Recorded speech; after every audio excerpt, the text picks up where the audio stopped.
बिस्मिल्लाहिर्रहमानिर्रहीम। अस्सलाम वालेकुम डियर स्टूडेंट्स।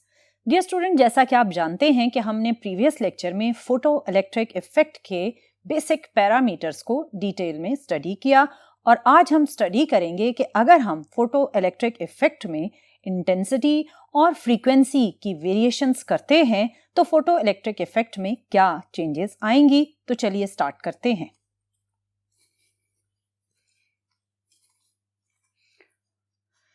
डियर स्टूडेंट, जैसा कि आप जानते हैं कि प्रीवियस लेक्चर था interaction of electromagnetic radiations with matter और इसका फर्स्ट पार्ट था फोटो इलेक्ट्रिक इफेक्ट। इसमें हमने threshold frequency, work function, stopping potential, maximum kinetic energy of electron, इन सारे पैरामीटर्स को बड़ी डिटेल में स्टडी किया।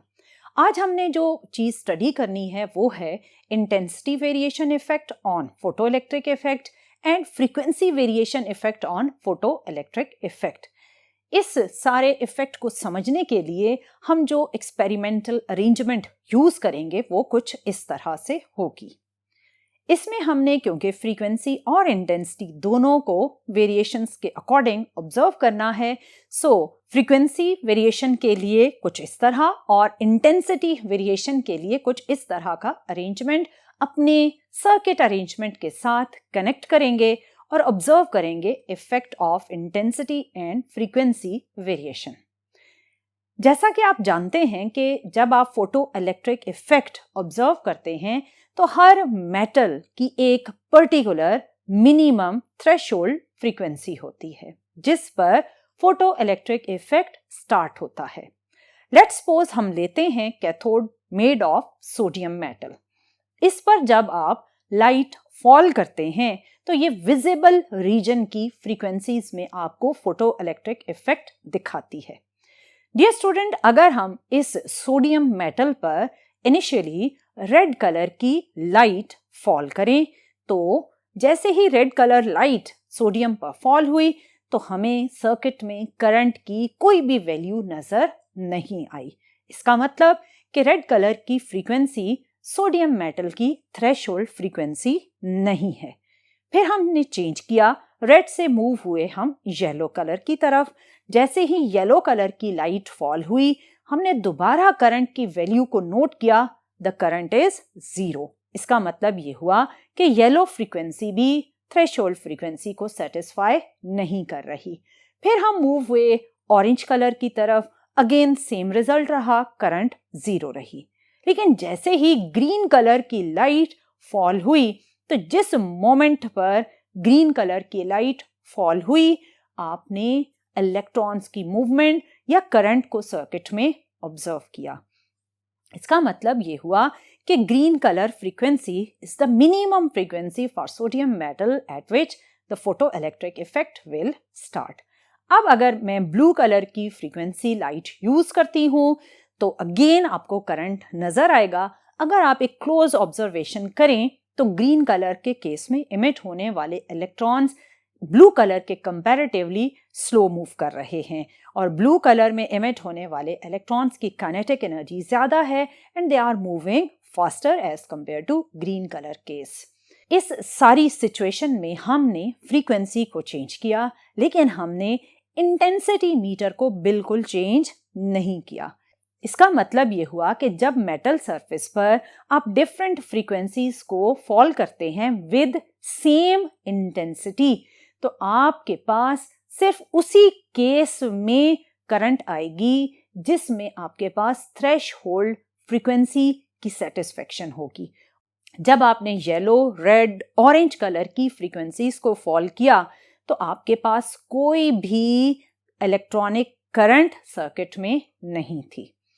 अब हम अगर ये कंफर्म करना चाहते हैं कि इंटेंसिटी की वेरिएशन से करंट की वैल्यू जनरेट नहीं होती जब तक के थ्रेशोल्ड फ्रीक्वेंसी सेटिस्फाई ना हो तो हम रेड, येलो, ऑरेंज वाले केस में इंटेंसिटी को इंक्रीज करके इफेक्ट को ऑब्जर्व करते हैं।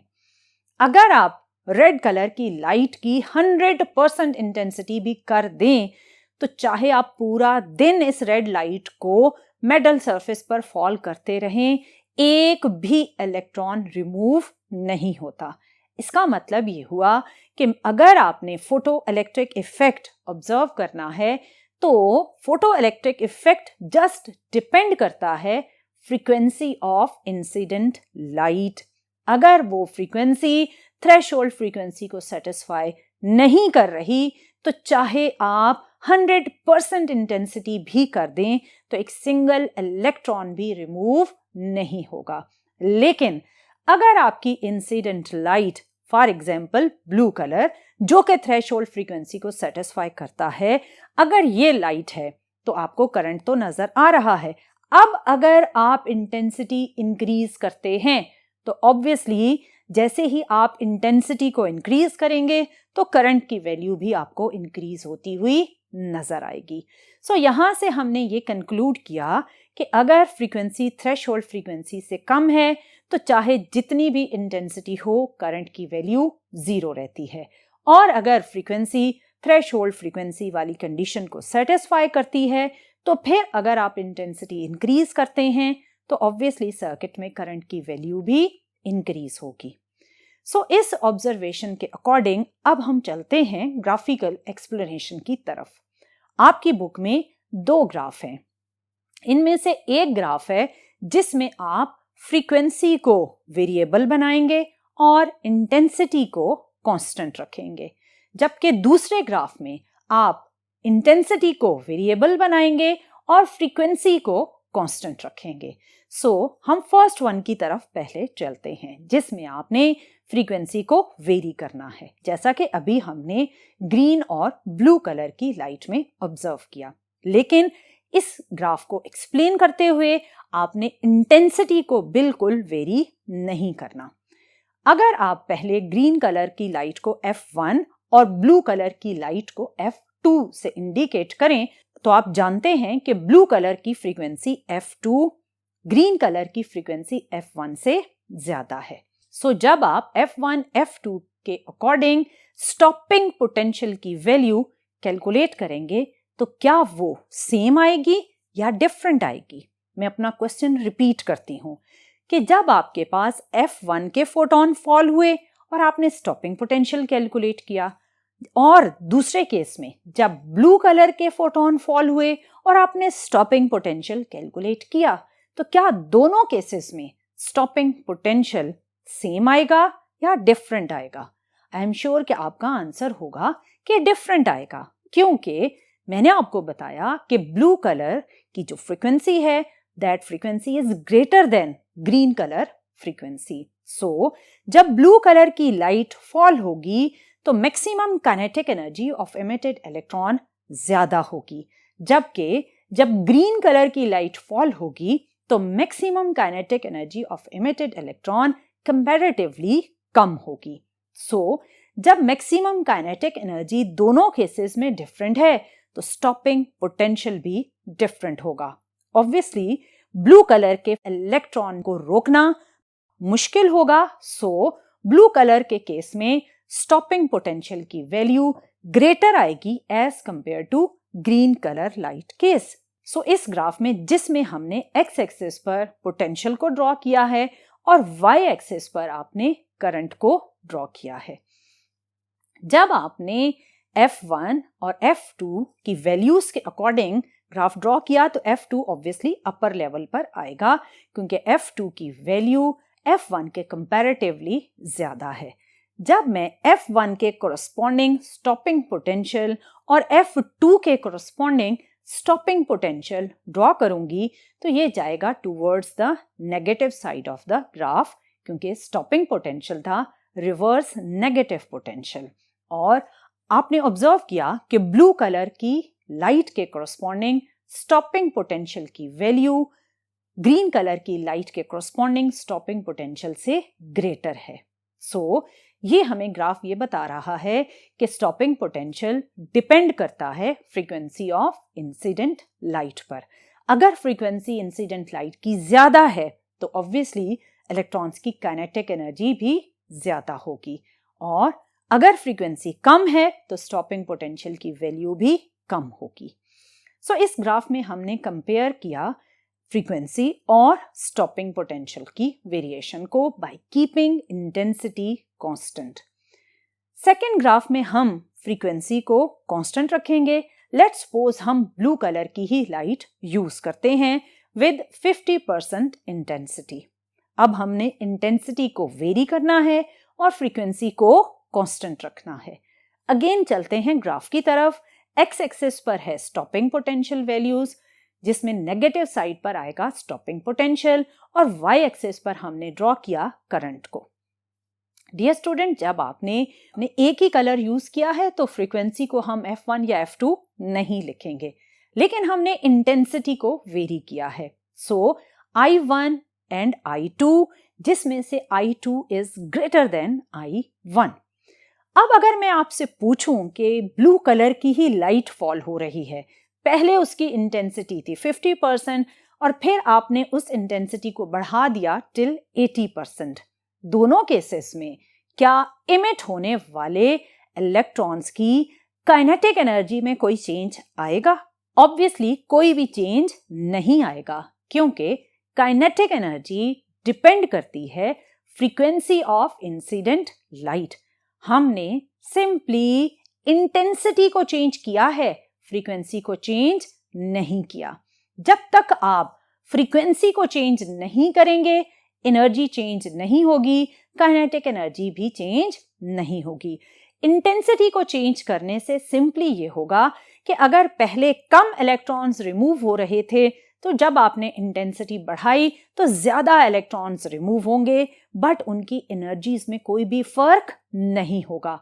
सो जब आप इन दोनों वेरिएशंस के केसेस में स्टॉपिंग पोटेंशियल कैलकुलेट करेंगे, तो चाहे लो इंटेंसिटी हो चाहे हाई इंटेंसिटी हो, स्टॉपिंग पोटेंशियल तो एक ही रहेगा, क्योंकि स्टॉपिंग पोटेंशियल डिपेंड करता है इमिट होने वाले इलेक्ट्रॉन्स की मैक्सिमम काइनेटिक एनर्जी पर, जो कि इस केस में चेंज नहीं हो रही, क्योंकि हम frequency of light just blue he use कर रहे हैं, हम उसको चेंज ही नहीं कर रहे।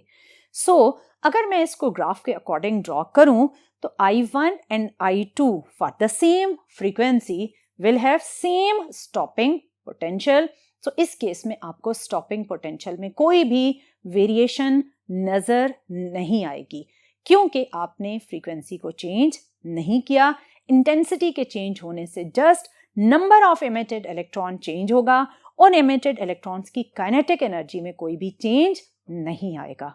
सो डियर स्टूडेंट, आपने देखा कि किस तरह फ्रीक्वेंसी वेरी करने से काइनेटिक एनर्जी चेंज हो जाती है और इंटेंसिटी वेरी करने से number of emitted electron change हो जाता है। और इसमें हमने ये ऑब्जर्व भी किया था कि एक फोटोन एक ही इलेक्ट्रॉन को रिमूव करता है। ये पॉसिबल नहीं कि एक फोटोन एक से ज्यादा इलेक्ट्रॉन्स को रिमूव करे। So photo electric current basically directly proportional होती है intensity of incident light. Dear student, इन सारे ऑब्जर्वेशंस के बाद अगर हम कंक्लूजन्स ड्रॉ करें या रिजल्ट्स को फाइंड आउट करें, तो हमारी बुक्स में जो 3 मेन रिजल्ट्स हैं वो हैं ये। These are the results of photoelectric effect.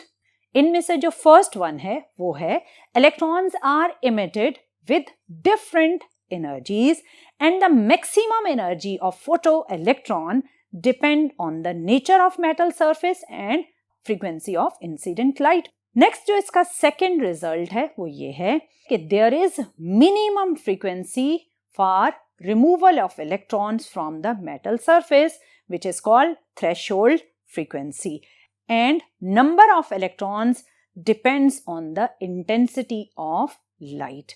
और ये फ्रीक्वेंसी, जैसे आप मिनिमम फ्रीक्वेंसी कह रहे हैं, ये डिफरेंट मेटल्स के लिए डिफरेंट होती है।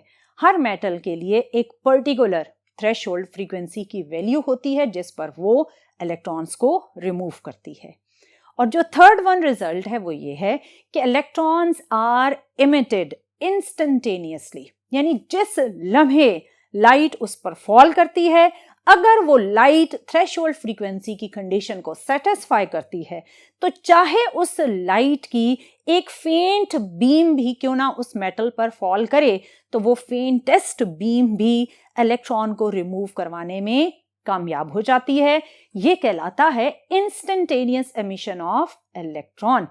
और इमिट होने वाले इलेक्ट्रॉन का जो नंबर है वो ऑब्वियसली डिपेंड करता है इंटेंसिटी ऑफ इंसिडेंट लाइट। सो ये थे 3 मेन रिजल्ट्स या ऑब्जर्वेशंस जो आपने इस फोटो इलेक्ट्रिक इफेक्ट में ऑब्जर्व की। डियर स्टूडेंट, अगर हम इन रिजल्ट्स को क्लासिकल थ्योरी के बेसिस पर एक्सप्लेन करें तो क्लासिकल थ्योरी जो कि एक वेव थ्योरी है, और क्लासिकल थ्योरी ये कहती है कि light travels in the form of waves, light travels in the form of wave front. अगर हम इस थ्योरी को यूज करें और एक्सप्लेन करें इन 3 रिजल्ट्स को, तो there is a failure in classical theory. क्योंकि जैसे अभी आपने ऑब्जर्व किया कि सोडियम मेटल पर अगर रेड, येलो या ऑरेंज कलर की लाइट चाहे आप 100% इंटेंसिटी के साथ भी फॉल करें तो एक भी इलेक्ट्रॉन एमिट नहीं होता। और जैसे ही आप ग्रीन कलर की लाइट को, चाहे वो फेंटेस्ट लाइट ही क्यों ना हो, फॉल करते हैं तो आपको इलेक्ट्रॉनिक करंट सर्किट में नजर आता है। अब अगर हम इस रिजल्ट को क्लासिकल थ्योरी के अकॉर्डिंग एक्सप्लेन करें तो क्लासिकल थ्योरी जो कि एक वेव थ्योरी है वो ये कहती है कि मेटल में मौजूद इलेक्ट्रॉन्स जो एनर्जी एब्जॉर्ब करते हैं वो डिपेंड करता है इंटेंसिटी ऑफ इंसिडेंट लाइट। क्योंकि according to classical theory light travels in the form of wave front, और वेव फ्रंट एक बड़ा एरिया एनर्जी का कैरी करता है। और जब ये लाइट एक वेव फ्रंट की फॉर्म में मेटल सरफेस पर फॉल करती है तो एक वक्त ऐसा आता है, अकॉर्डिंग टू क्लासिकल थ्योरी, एक वक्त ऐसा आता है कि जब ये वेव फ्रंट अपनी एनर्जी इलेक्ट्रॉन में ट्रांसफर करते हुए इलेक्ट्रॉन को इस काबिल बना देता है कि वो इलेक्ट्रॉन थोड़ी देर के बाद मेटल सरफेस से बाहर आ जाएं। ये तो कहना है क्लासिकल थ्योरी का कि वेव फ्रंट अगर रिपीटेडली मेटल सरफेस पर फॉल करते रहें तो मेटल सरफेस में मौजूद इलेक्ट्रॉन एक टाइम के बाद उस मेटल सरफेस से बाहर आ जाएगा। लेकिन जब हमने फोटो इलेक्ट्रिक इफेक्ट को ऑब्जर्व किया तो एक्सपेरिमेंट इसके ऑपोजिट था। एक्सपेरिमेंट में हमने ये ऑब्जर्व नहीं किया कि जब रेड, येलो या ऑरेंज कलर सोडियम मेटल पर फॉल हो रहा था तो चाहे आप जितनी भी देर, जितनी भी मैक्सिमम इंटेंसिटी फॉल करते रहें तो आपको एक भी इलेक्ट्रॉन वहां से रिमूव होता नजर नहीं आ रहा था। सो एक्सपेरिमेंटल रिजल्ट क्लासिकल थ्योरी की एक्सप्लेनेशन के अगेंस्ट था। दूसरा, क्लासिकल थ्योरी में थ्रेशोल्ड फ्रीक्वेंसी का कोई भी कॉन्सेप्ट एग्जिस्ट नहीं करता, क्योंकि अभी मैंने आपको बताया कि आपकी क्लासिकल थ्योरी के अकॉर्डिंग ये था कि जब आप इंटेंसिटी ऑफ वेव बढ़ाते जाएंगे तो एक पॉइंट पर इलेक्ट्रॉन इतनी एनर्जी गेन कर चुकेंगे कि वो मेटल से रिमूव हो जाएंगे। लेकिन जो हमने ऑब्जर्व किया वो ये था कि there is a minimum frequency at which electron will start removing from the metal surface, और इसे हमने नाम दिया था थ्रेशोल्ड फ्रीक्वेंसी का। So classical theory has no concept of threshold frequency. Classical theory says if we increase intensity we can make electron to come out from the metal surface, but this was against the observation which is observed in the experiment. हमने जो third point बताया वो ये था कि instantaneous emission होता है, जबकि अगर हम क्लासिकल थ्योरी के इस पॉइंट को कंसिडर करें तो क्लासिकल थ्योरी इंस्टेंटेनियस एमिशन के अगेंस्ट थी। क्योंकि क्लासिकल थ्योरी का ये कहना था कि थोड़ी देर के बाद इलेक्ट्रॉन इतनी एनर्जी गेन कर लेता है कि वो मेटल सरफेस से बाहर आ जाएगा। सो क्लासिकल थ्योरी के अंदर टाइम लैग का कॉन्सेप्ट था कि टाइम लैग यानी थोड़ी देर के बाद वो वक्त आएगा कि इलेक्ट्रॉन मेटल से बाहर आएंगे, जबकि एक्सपेरिमेंट ये कहता है कि जब इलेक्ट्रॉन को थ्रेशोल्ड फ्रीक्वेंसी मिलेगी तो चाहे वो एक ही फोटोन से क्यों ना मिले, वो एक इलेक्ट्रॉन को जरूर उसी लम्हे, उसी इंस्टेंट पर मेटल से रिमूव करवा देगी। सो क्लासिकल थ्योरी में इंस्टेंटेनियस एमिशन का कोई कॉन्सेप्ट नहीं था, जबकि क्लासिकल थ्योरी में टाइम लैग के साथ फोटो इलेक्ट्रिक इफेक्ट को एक्सप्लेन किया जा सकता था, और ये एक्सप्लेनेशन प्रैक्टिकल ऑब्जर्वेशन के अगेंस्ट थी। हमने एक्सपेरिमेंट में ये ऑब्जर्व किया कि स्टॉपिंग पोटेंशियल प्रोपोर्शनल है फ्रीक्वेंसी ऑफ इंसिडेंट लाइट के, जबकि क्लासिकल थ्योरी का ये कहना था कि स्टॉपिंग पोटेंशियल डिपेंड करता है इंटेंसिटी ऑफ इंसिडेंट लाइट के। जितनी आप इंटेंसिटी बढ़ाते जाएंगे उतना ही ज्यादा एनर्जी इलेक्ट्रॉन गेन करेगा और उतना ही ज्यादा स्टॉपिंग पोटेंशियल आएगा। ये कहना था क्लासिकल थ्योरी का, लेकिन हमने ये एक्सपेरिमेंट में ऑब्जर्व नहीं किया। एक्सपेरिमेंट में हमने ये ऑब्जर्व किया कि स्टॉपिंग पोटेंशियल का इंटेंसिटी के साथ कोई लिंक नहीं है। स्टॉपिंग पोटेंशियल डायरेक्टली डिपेंड करता है फ्रीक्वेंसी ऑफ इंसिडेंट लाइट के। डियर स्टूडेंट, आपने देखा कि किस तरह क्लासिकल थ्योरी फेल हो गई इन रिजल्ट्स को एक्सप्लेन करने में। क्लासिकल थ्योरी बेसिकली एक्सप्लेन करती थी हर रिजल्ट को on the basis of wave nature of light, लेकिन जो हमें ऑब्जर्वेशंस नजर आए उन्हें आइंस्टाइन ने ऑब्वियसली जब ये कहा कि ये सारे रिजल्ट्स आप एक्सप्लेन कर सकते हैं by taking light as a particle, क्योंकि जब आप लाइट को एज अ पार्टिकल लेते हैं तो ये बिल्कुल कुछ इस तरह का कोलिजन हो जाता है। आपने देखा कि बिलियर्ड बॉल में जब एक बॉल मूव करता हुआ एक स्टैटिक बॉल के साथ कोलाइड करता है तो वो खुद रेस्ट पर आ जाता है और दूसरा पार्टिकल एनर्जी के साथ मूव करना स्टार्ट कर देता है। और यही कुछ पार्टिकल पार्टिकल कोलिजन हमने फोटो इलेक्ट्रिक इफेक्ट में भी ऑब्जर्व किया। लाइट जो कि एक पैकेट ऑफ एनर्जी था अकॉर्डिंग टू आइंस्टाइन, जब ये पैकेट ऑफ एनर्जी जिसे हम पार्टिकल भी कह सकते हैं, अगर ये पार्टिकल मेटल सरफेस पर फॉल करता है तो ये मेटल सरफेस में मौजूद इलेक्ट्रॉन को अपनी एनर्जी ट्रांसफर करके खुद गायब हो जाएगा और इलेक्ट्रॉन को मेटल सरफेस से इजेक्ट करवा देगा। सो इस एक्सपेरिमेंट के रिजल्ट्स के थ्रू हमें यह पता चला कि we can take light behaviour as a particle, और यहां से हमें ये आइडिया हुआ कि वेव नेचर के साथ साथ लाइट में पार्टिकल नेचर भी एग्जिस्ट करती है। सो डियर स्टूडेंट, यहां तक आपने ये ऑब्जर्व किया कि किस तरह इंटेंसिटी और फ्रीक्वेंसी की वेरिएशंस स्टॉपिंग पोटेंशियल को चेंज करती हैं, और आपने ये भी देखा कि किस तरह क्लासिकल थ्योरी एक्सपेरिमेंटल रिजल्ट्स के अगेंस्ट थी।